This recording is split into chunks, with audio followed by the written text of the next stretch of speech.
Bu bolani kelajagi katta. Yevropaga aniq o'tadi. Endi ham o'tmasa bo'lmaydi. 20 yoshgacha bo'lgan yoshlar o'rtasidagi Osiyo Kubogini yutganimizdan so'ng O'zbekiston futbolida yangi avlod kashf etildi desak, adashmaymiz. Hozirgi kunda Manchester City tarkibida asosiy futbolchiga aylanib borayotgan Husanov ham aynan shu tarkib ichida edi.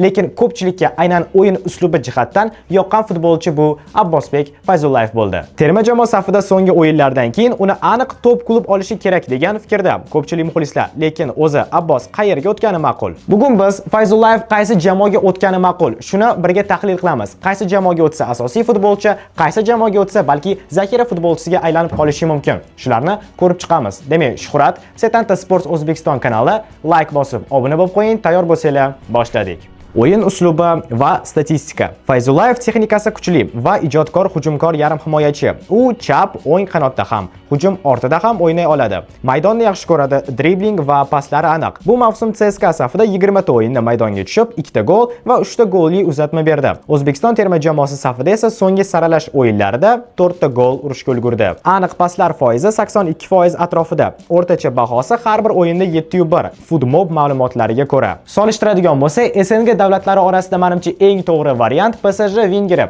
Kvaratskhelia to'g'ri keladi. Tezkor va kuchli driblingga ega. O'yin uslubi, statistika yomon emas. Xo'sh, Abbos qaysi klubga o'tgani ma'qul? Demak, bizda 3 ta variant bor. Birinchisi Galatasaray, Turkiya. Hozirgi kunda turk matbuoti xabariga ko'ra, aynan Galatasaray Fayzullayevga qiziqish bildirmoqda. Bu klub Turkiyaning grandlaridan biri va Chempionlar Ligasida doimiy ishtirok etib keladi. Hozirgi kunda Galatasaray Turkiya chempionatining chempionligiga kurashib kelmoqda va kuchli tarkibga ega. Aynan uning pozitsiyasida braziliyalik Gabriel Sara, Salai va turkiyalik futbolchilar Yilmaz, Kuducu va Akongalar bor. Har bir futbolchi gol plus pas bo'yicha 10 dan oshiq statistikasi bor. Lekin murabbiyda aniq asosiy variant yo'q. Hammaga imkoniyat beradi. Hammasi futbolchining o'ziga bog'liq. Agar Abbos o'zini yaxshi ko'rsata olsa, menimcha yuqorida ta'kidlab o'tilgan futbolchilarga bemalol raqobat ko'rsata oladi. Qo'shimcha afzalliklardan biri Turkiya chempionati Rossiyaning RPL darajasiga yaqinroq liga, plus yuqori maosh va Yevropada tanilish, top 5 chempionatiga tezroq o'tish imkoniyatini oshiradi. Endi o'sha top 5 chempionatdagi jamoalardan qarasak, ya'ni ikkinchi variantimiz. Monaco, Fransiya. Monaco yosh futbolchilarni rivojlantirish bilan mashhur. Paytida Bernardo Silva, Lemar, Martial va Mbappelar shu yerdan chiqishgan. So'nggilardan Galavin, Fofana, Ben Yedder kabi futbolchilar shu yerda o'zini ko'rsatishgan. Bu mavsumdan kelib chiqsa, Monaco yosh futbolchilarning kombinatsiyasiga asoslangan tarkibga ega.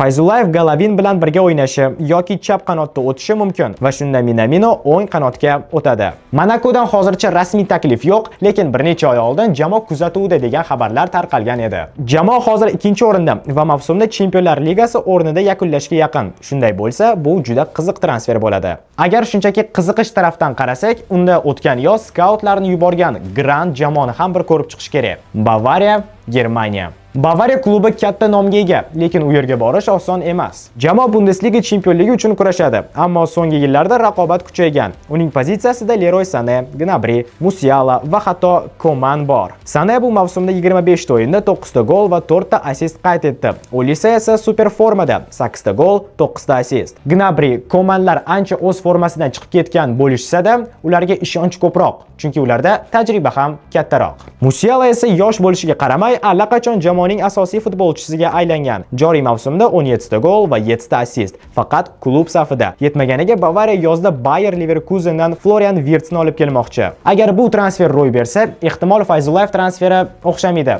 va agar o'xshasa ham zaxira yoki ijaraga beriladigan futbolchilardan biriga aylanib qolishi mumkin. Ko'p narsa 2026-yilgi jahon chempionatiga chiqishimiz, chiqsak ham u yerda ko'rsatadigan natijalarimizga bog'liq bo'lishi mumkin. Balki mundialgacha Fayzullayev boshqa jamoaga o'tar. Buni ko'ramiz va kuzatamiz. Sizning fikringiz qanaqa? Fayzullayev qaysi jamoaga o'tishi kerak va nega? Izohlarda yozib qoldiring. Agar video yoqqan bo'lsa, like bosib, kanalga obuna bo'lish esdan chiqmasin. Sizlar bilan Shuhrat bo'ldi. Setanta Sports O'zbekiston kanali. Keyingi videolarda ko'rishguncha, xayr.